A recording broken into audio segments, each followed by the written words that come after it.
Mesdames, Messieurs, bonjour, très heureux de vous retrouver sur Panafricaniste TV, c'est votre chaîne de télévision, la télévision des panafricanistes. Bienvenue à toutes et à tous à cette autre édition de Parole panafricaniste.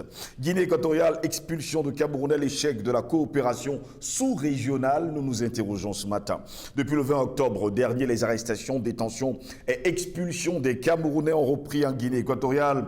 Des images qui font le tour des réseaux sociaux et surtout du monde montrent des Camerounais malmenés par la police équatoriale dans les commissariats et centres de détention. Selon quelques indiscrétions, certains Camerounais sont reconduits aux frontières en dépit de la présentation de leur carte de résident aux autorités qui les accusent d'être en situation irrégulière. Ces expulsions interviennent quelques jours après que l'ambassadeur du Cameroun en Guinée équatoriale a assuré à ses compatriotes de régulariser leur situation de résidence. Pour y faire face, les institutions diplomatiques camerounaises en Guinée équatoriale ont dûment informé le gouvernement à Yaoundé. En réponse, le président camerounais Paul Biya a ordonné le déblocage d'une enveloppe devant couvrir un rapatriement volontaire avec les biens, peut-on lire dans un communiqué signé le 26 octobre 2022 que je vous donnerai la teneur dans un instant. Dans un précédent communiqué signé du 17 octobre dernier, Désiré Jean-Claude Awono Mengue invitait tous ses compatriotes qui souhaitent d'ailleurs rester sur le territoire équato-guinéen à venir déposer à l'ambassade des photocopies de leur passeport et ou de leur ancienne carte de résident au plus tard le 19 octobre justement qui vient de passer. Un jour plus tard, la Guinée équatoriale a repris ses expulsions qui sont devenues récurrentes au fil des années. Il faut dire qu'à la faveur d'une embellie pétrolière et d'une main-d'œuvre peu qualifiée, il y a quelques années, plusieurs Camerounais ont émigré vers ce pays voisin pour chercher fortune. Une ruée mal vécue par les autorités équato-guinéennes, mais surtout par les habitants qui réagissent par des expulsions, provoquant constamment des crises diplomatiques entre Malabo et Yaoundé. Parlant justement de ce communiqué que je vous lis d'ailleurs et que je vous ai promis d'ailleurs de lire. Ce communiqué date d'ailleurs du 26 octobre 2022. République du Cameroun, paix, travail, patrie. Eh bien, c'est du ministère des Relations extérieures, consulat à Bata. Mes chers compatriotes, conformément aux directives du gouvernement de notre pays d'accueil, les forces de l'ordre et de sécurité de la Guinée équatoriale ont lancé depuis le 20 octobre 2022 sur tout le territoire national de vastes opérations de contrôle et d'expulsion des étrangers en situation irrégulière. Il s'agit là de la décision d'un pays souverain. À cet effet, pour y faire face, les institutions diplomatiques camerounaises en Guinée équatoriale ont dûment informé le gouvernement à Yaoundé. Le chef de l'État a ordonné le déblocage d'une enveloppe devant couvrir un rapatriement volontaire avec les biens. Les procédures y afférentes sont en cours de finalisation. En attendant la mise à disposition effective de la dite enveloppe et pour parer au plus urgent, le consulat organisera un rapatriement volontaire sans biens pour une première vague de 15 personnes le samedi 29 octobre 2022 à 9 h. Les intéressés sont priés de se faire connaître le plus rapidement possible. Ceux qui ne pourront pas se déplacer vers le consulat peuvent être récupérés à domicile. Tout en vous réitérant mes encouragements dans ces moments difficiles, je vous exhorte à rester prudent et calme en ayant foi à vos institutions diplomatiques dont l'objectif premier est de vous protéger et de vous encadrer malgré un environnement difficile. Vive notre cher et beau pays, le Cameroun. C'est signé le consul Etundi M.N. Richard. Voilà pourquoi, mesdames, messieurs, ce matin encore, nous nous interrogeons parlant justement de cette situation. Guinée équatoriale, expulsion de Camerounais, l'échec de la coopération sous-régionale. En tout cas, c'est notre grande interrogation du jour. Pour répondre à nos questions, nous sommes avec Albert Anatolaïssi. Il est journaliste, directeur de publication du journal Le Cactus, qui a suivi pour nous cette actualité et surtout cette information. Albert Anatolaïssi, bonjour, bienvenue à vous.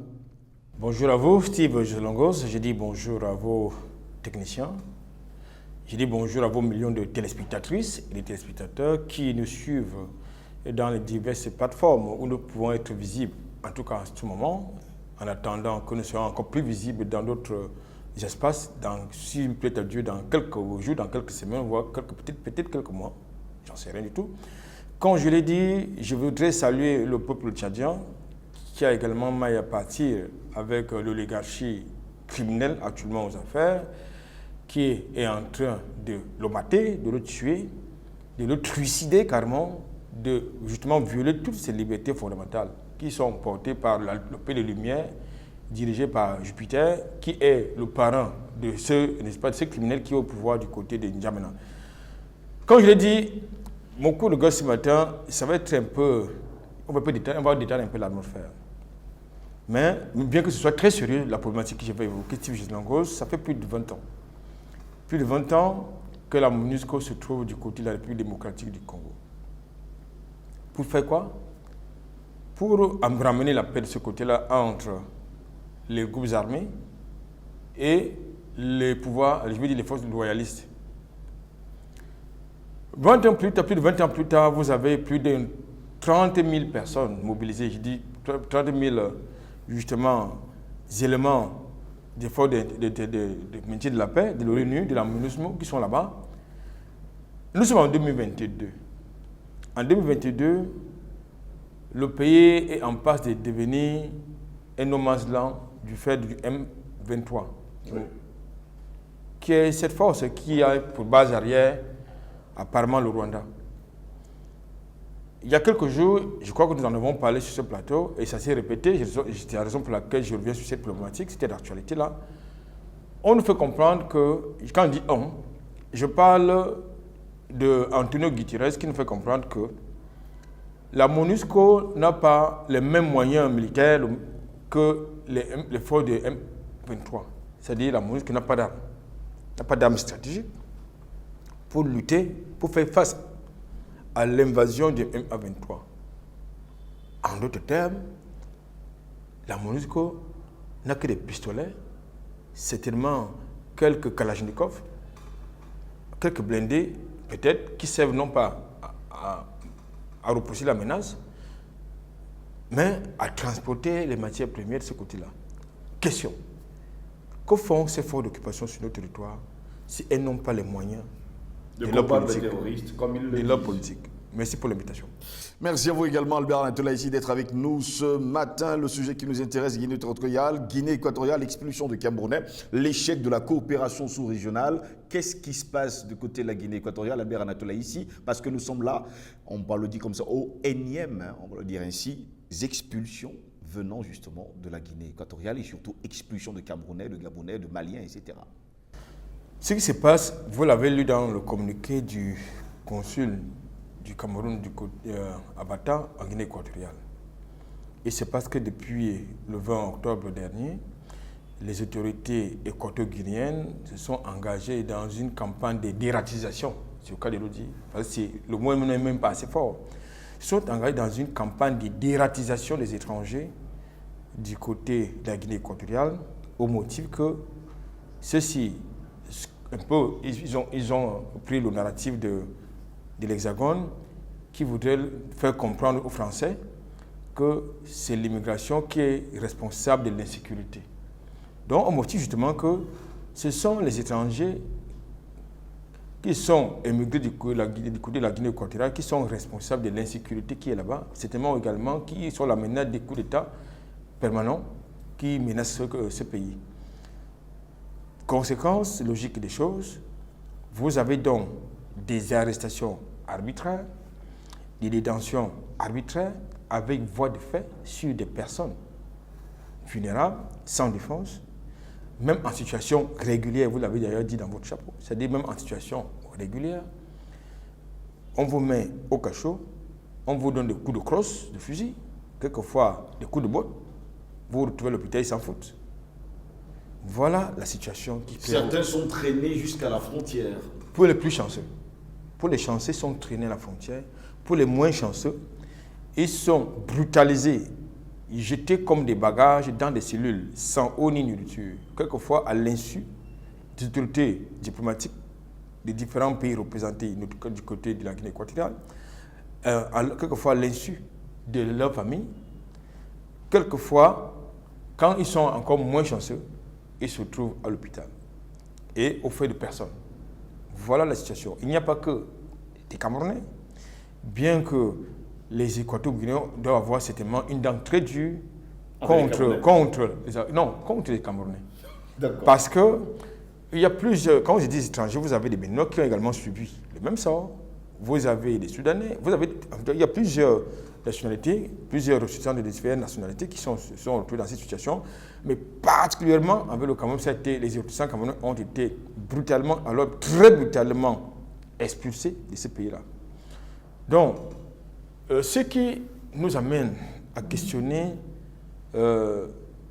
cette façon de faire des Équato-Guinéens, qui est un pays qui n'a même pas la superficie de la ville de Douala. La Guinée équatoriale, c'est une superficie de 28 043 km², avec une population estimée à environ 1 500 000 habitants, en tout cas, estimé. Ça veut donc dire qu'en fait, Douala, non seulement est plus peuplée que la Guinée équatoriale, Douala est encore plus grande que la Guinée équatoriale, c'est-à-dire qu'un pays que j'aurais voulu que le Cameroun annexe, par exemple. Mais je voudrais quand même vous rappeler qu'aujourd'hui, Malabo se targue d'avoir une manne pétrolière que vous avez d'ailleurs convoquée dans votre chapeau. Mais je voudrais quand même vous dire que la plupart des infrastructures immobilières et routières qui ont été construites à Malabo, vous savez d'où venait le matériau? Ça vient du Cameroun. Vous avez des entrepreneurs camerounais qui ont gagné de gros contrats là-bas et c'est au Cameroun qui venaient chercher les agrégats. C'est au Cameroun, c'est-à-dire, lorsque je parle des agrégats, toutes les composantes qui rentrent dans la construction d'une route ou bien d'un immeuble. Oui. C'est au Cameroun qu'on venait chercher tout ça. C'est la main-d'œuvre en majorité camerounaise qui a contribué à construire la Guinée équatoriale. C'est également le Cameroun qui continue de nourrir la Guinée équatoriale. Ça, il faut le dire. Comme je l'ai dit, j'ai l'habitude de dire que lorsque un État s'engage dans une politique anti-migratoire, il faut qu'ils se rappellent, je parle de ces dirigeants-là, il faut que ces dirigeants se rappellent que leurs compatriotes peuvent se retrouver dans un pays voisin, bien dans le même pays, dans le pays, n'est-ce pas, dans le pays, n'est-ce pas, qui est concerné. Il peut avoir des compatriotes de ce côté-là, comme c'est le cas au Cameroun, vous avez des millions d'Équato-Guinéens, une bonne communauté, je veux dire, une grande communauté équato-guinéenne au Cameroun, qui vient poursuivre ses études, qui vient et tous les week-ends, n'est-ce pas, jouer la vie. Donc vous avez une très grande communauté équato-guinéenne au Cameroun. Mais là, ce n'est pas le problème. Ce qui est le problème, c'est l'attentisme de la diplomatie camerounaise. Parce que ce n'est pas la première fois que nous assistons à ces exactions, ça faut le dire. Tenez, j'ai rencontré deux compatriotes camerounais qui ont connu cette mésaventure. Pour certains, ils n'ont même pas eu le temps de récupérer leur téléphone, leur pièce personnelle, ou alors, pour ceux qui le voulaient, leur téléviseur. Parce que le communiqué du consulat explique qu'il y aura un rapatriement avec les biens. Oui. Pour certains Camerounais, je pourrais vous dire, il y en a qui n'ont même pas eu le temps de prendre leurs effets personnels. Ça, c'est un abus. C'est vrai. Et je voudrais également vous convoquer un autre élément que beaucoup d'Africains ne connaissent pas. Si aujourd'hui, la coopération, je veux dire, la circulation des biens et des personnes, ce projet, ça marche avec des ruptures, ça ne marche pas. Oui. Sur le fait de la Guinée équatoriale. Sur le fait de la Guinée équatoriale, qui pourtant fait partie de l'espace CEMAC et CAC, qui refuse de ratifier justement ces accords. L'accord qui demande justement que... La libre circulation des personnes. La libre circulation des biens et des personnes. L'institution du passeport CEMAC. Oui, pendant 3 mois. Voilà. Donc, c'est du fait de la Guinée équatoriale qui pense que, parce que la manne pétrolière, si elle ouvre ses frontières, elle sera envahie. C'est pour ça que ça ne marche pas. Et jusqu'à la date, la Guinée équatoriale n'a pas encore ratifié, n'est-ce pas, ces accords. C'est donc pour cette raison qu'on peut voir ce que nous voyons, et ce qui fait le but de cette thématique, c'est-à-dire les exactions, les violations des droits, du droit international, des droits humains, des droits de l'homme en Guinée équatoriale. Et qui sont le fait, avant c'était le fait du père, maintenant c'est le fils qui dirait le pays. Donc, comme je l'ai dit, vous comprenez donc que dans le même contexte, nous avons la même situation du côté de l'Afrique du Sud, régulièrement, où vous avez des étrangers qui sont pourchassés au nom de ce qu'ils viennent voler les emplois des Sud-Africains. Ça pose donc un problème dans la mise en œuvre ou la mise en place d'abord la coopération continentale et en plus sur le régional. Puis nous sommes au niveau de la région CEMAC et CAC, puis dans son sens plus élargi. Voilà les éléments pour ce premier jet qu'il faut mettre sur la table, à savoir que dans ce contexte, nous avons un problème. Et je voulais quand même vous rappeler que vous avez un contingent de forces spéciales camerounaises qui protègent les frontières de la Guinée équatoriale. Je parle du BIR. Je parle du BIR amphibie. Vous avez le BIR amphibie qui protège depuis plus de 3 ans, dont le Cameroun a sauvé le régime. Parce qu'il y a eu une tentative de coup d'État. Pas une seule fois. Voilà, plusieurs tentatives de coup d'État, merci. Plusieurs tentatives de coup d'État, et c'est le Cameroun qui a sauvé la mise. Donc je pense qu'à un moment donné, est-ce qu'il faut, en tant que panafricaniste, établir le principe de réciprocité? Je crois qu'il faut un peu faire ça, mais pas au niveau des hommes. Je poserai donc la question à Albert Anatoly. Ici, on déclare haut et fort que Théodore Obiangema Bazogo est un panafricaniste. Peut-on déclarer aujourd'hui haut et fort qu'il en est un? Non. Obiangema n'est pas un panafricaniste, je suis désolé de le dire. Vous avez certains copanélistes dans la lutte qui le présentent comme tel. Non, il n'est pas panafricaniste. Pour être panafricaniste, il faut être nationaliste. Je ne pense pas qu'il soit nationaliste. Peut-être qu'il est patriote pour ses compatriotes, mais même ses compatriotes le trouvent dictateur. Donc, ça c'est une réalité factuelle. Donc, il n'est pas panafricaniste. Il peut être peut-être un panafricaniste de circonstances, au bout de ses intérêts. Il peut avoir des sympathies pour quelques leaders d'opinion dans la dynamique panafricaniste ou pour certains médias qui portent ce combat, mais une petite personne, permettez-moi de douter de son engagement panafricaniste. Quand je le dis, j'étais mon argumentaire sur ces agissements. Sur ces agissements, vous ne pouvez pas être panafricaniste en Guinée équatoriale, oui, et vous expulsez, n'est-ce pas, les ressortissants d'autres pays africains qui viennent sur votre territoire chercher leur gagne-pain. Il est dit, on va le dire comme ça, que là-bas du côté de la Guinée équatoriale, c'est les étrangers qui sont la main-d'œuvre équato-guinéenne, que les équato-guinéens eux-mêmes n'aiment pas justement certains travaux.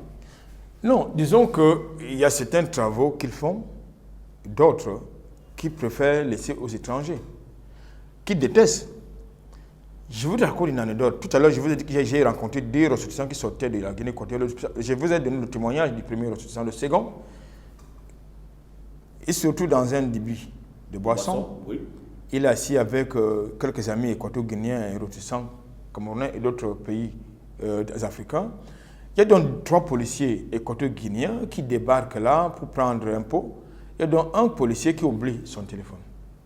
Et notre compatriote camerounais a de lui rappeler qu'il a oublié son téléphone. Chose banale, apparemment pour lui. Vous savez ce qu'il a eu comme sentence? Ce policier équato-guinéen lui a exigé à manger 1000 pattes pour sauver sa peau. Voilà donc comment, ça veut donc dire que nous avons affaire, pas à des êtres humains, mais des êtres humains pires que des indigènes. Lorsqu'un être humain peut traiter un représentant de la loi, peut traiter un ressortissant d'un autre pays, qui est un être humain comme lui, de cette sorte, qu'est-ce que vous voulez qu'on dise?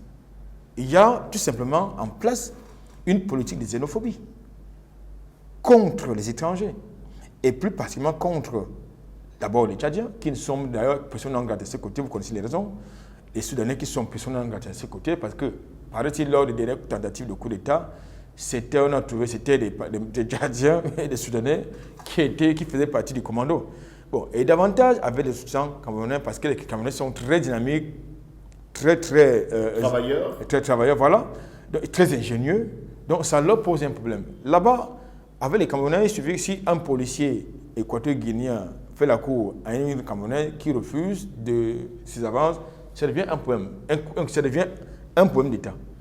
C'est une réalité. Donc, dans ce contexte, j'ai envie de dire, nous sommes dans le champ diplomatique. C'est pour ça que lorsque vous suivez, vous lisez entre les lignes le communiqué des responsables diplomatiques du Camerounais de ce côté-là, ils reconnaissent que l'environnement est difficile. Qu'est-ce qui rend l'environnement difficile? C'est la xénophobie. Tout simplement. Et c'est xénophobe. Le peuple, d'abord, les dirigeants sont xénophobes. Le peuple équatorien est xénophobe, puisque ce peuple-là, son taux d'alphabétisation n'est pas assez éloquent.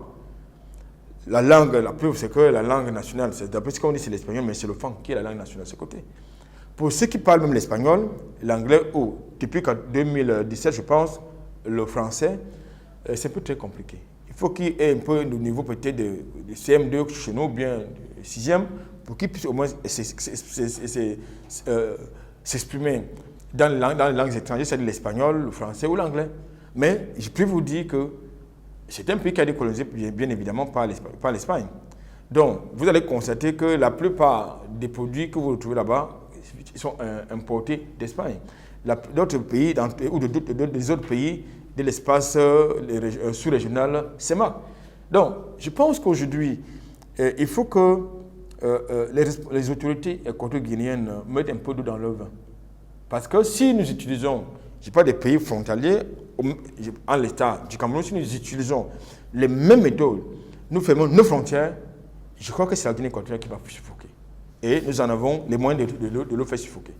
Parlons justement du consulat du Cameroun du côté de Batan, Guinée équatoriale. Nous savons pertinemment qu'ils disent que l'environnement est très difficile. Pendant ce temps, le chef de l'État camerounais a quand même, on va le dire comme ça, demandé ou alors ordonné le déblocage d'une enveloppe devant couvrir le rapatriement volontaire avec les biens. Et pendant ce temps, en attendant justement cette disposition effective de la dite enveloppe, pour paraître plus urgent, le consulat déclare organiser un rapatriement volontaire sans biens pour une première vague de 15 personnes.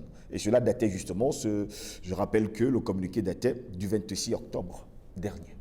Déjà, il faut indiquer, avant de revenir à votre question, que je ne voudrais pas ici encourager les étrangers qui, surtout dans un pays hôte, à ne pas respecter les lois et les règlements de ces pays-là, de ces pays-là. Je n'encourage aucun citoyen qui a envie d'immigrer dans un territoire, dans un pays tiers, à être en situation irrégulière. Non, le débat n'est pas là. Le débat, c'est qu'il faut que tout le monde respecte les lois et les règlements du pays hôte.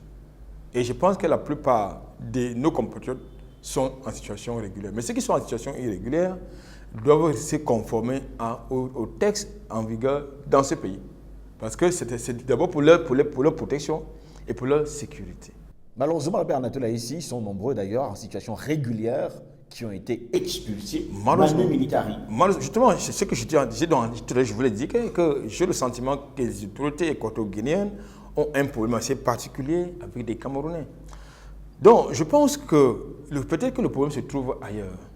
Nous avons vu dans un contexte de conflit entre le Nigeria et le Cameroun il y a très longtemps, où il fallait que certains pays de l'espace CEMAC, à l'époque, c'était l'UDA.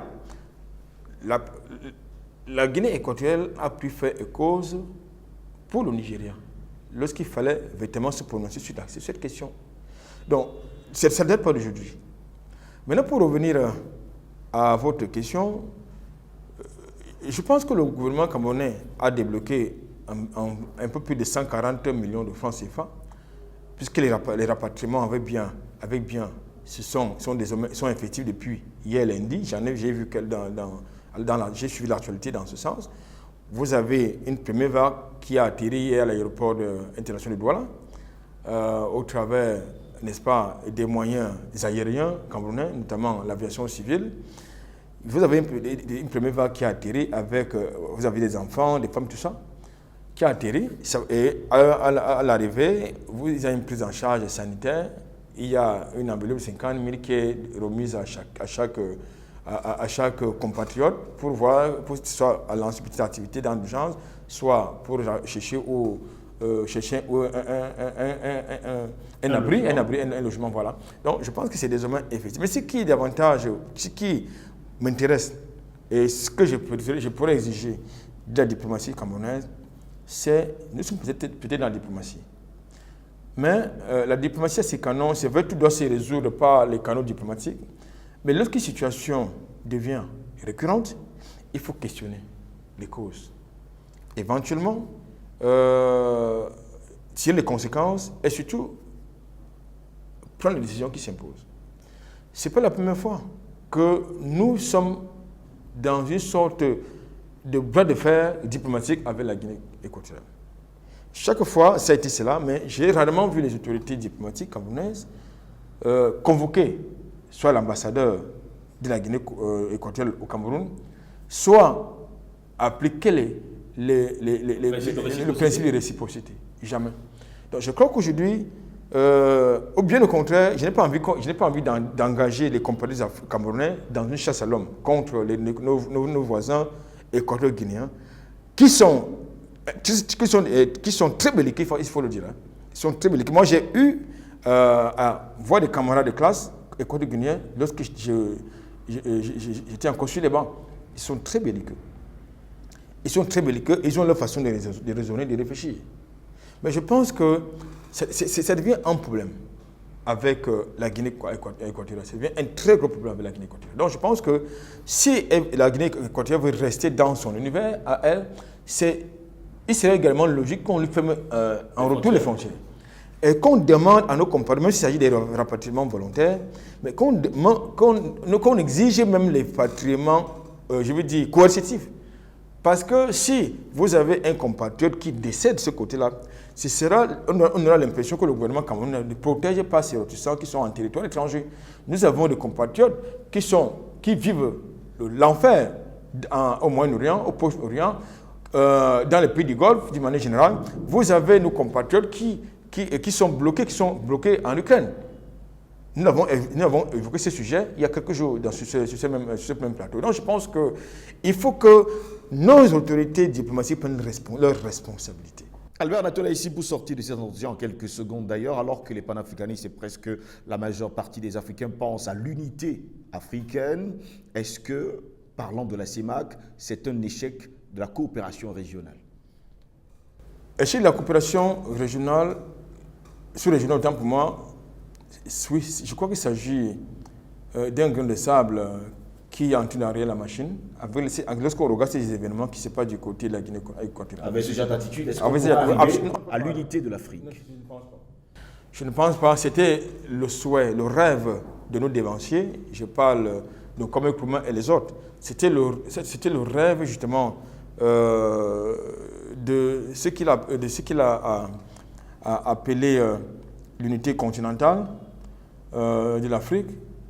Malheureusement, nous avons des dynamiques qui sont contradictoires, comme celles qui nous proviennent de l'Afrique du Sud, comme celles qui nous proviennent de la Libye, comme celles qui nous proviennent tout à côté de la Guinée équatoriale, où vous avez constamment régulièrement une politique de xénophobie qui est entretenue, qui est institutionnelle. Donc, je crois que ça devient un gros problème. Qu'est-ce qu'on fait? Dans la tradition africaine, lorsque dans un village, vous avez quelqu'un qui dérange, qu'est-ce qu'on fait? On le bannit. Merci à vous, Albert Natola, ici d'avoir été dans nous ce matin. Un plaisir, comme d'habitude. Mesdames, messieurs, on nous a souvent dit que l'union fait la force. Ensemble, nous sommes plus forts. Divisés, nous sommes faibles. Au plaisir de vous retrouver très prochainement. Bonne journée à toutes et à tous.